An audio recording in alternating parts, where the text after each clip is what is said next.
Hey guys, Radhe Radhe. तो आज मैं स्टार्ट करने वाली हूँ राधा रानी का बहुत प्यारा सा ड्राइंग। तो आप इस वीडियो को एंड तक जरूर देखिएगा।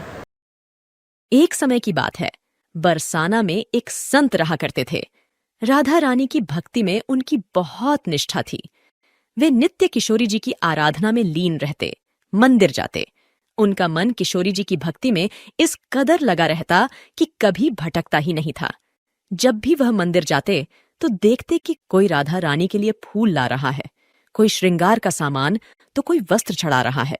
हर कोई राधा रानी को अर्पण कुछ ना कुछ लेकर आता है, परंतु मैं कैसा अनुयायी हूं जो अब तक उन्हें कुछ नहीं अर्पण कर पाया।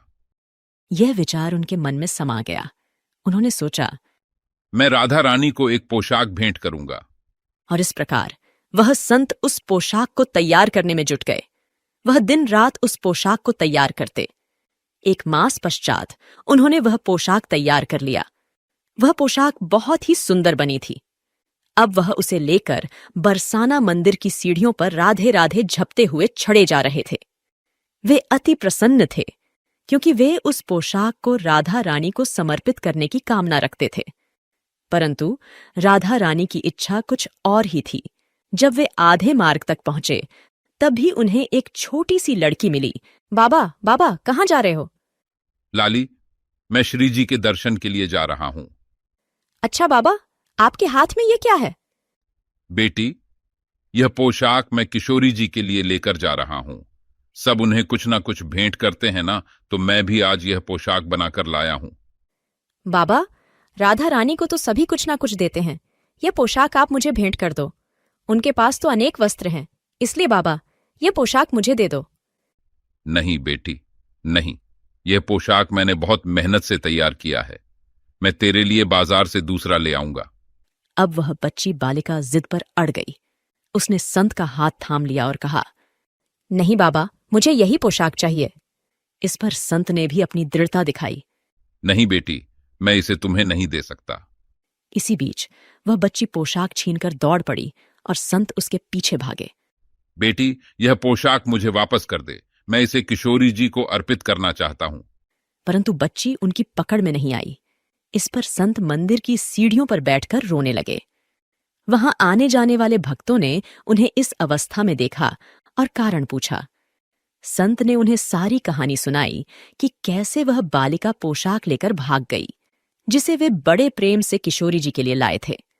लोगों ने सांत्वना देते हुए कहा, कोई बात नहीं, अब पोशाक तो वापस नहीं आएगा, तो चलो किशोरी जी के दर्शन कर लेते हैं। इस पर संत मंदिर की ओर बढ़े, मन ही मन सोचते हुए कि मैंने क्या अपराध किया था? क्या आप नहीं चाहती थीं कि मैं आपको पोशाक अर्पित करूं? शायद मैं पापी हूं किशोरी जी, वरना आप ऐसा कभी नहीं करती। इस तरह के विचारों में डूबते हुए वे फिर मंदिर पहुंच गए, पर अभी दर्शन खुले नहीं थे। वे वहीं मंदिर के बाहर खड़े रहे, दर्शन के लिए इंतजार करते हुए। और जब मंदिर के पट खुले तो उनकी आंखों के सामने जो दृश्य उपस्थित हुआ, उसे देख उनकी आंखें नम हो गईं। किशोरी जी ने वही पोशाक धारण की हुई थी जिसे वह बच्ची लेकर भागी थी। ये देख उनकी आंखों से आंसू बहने लगे।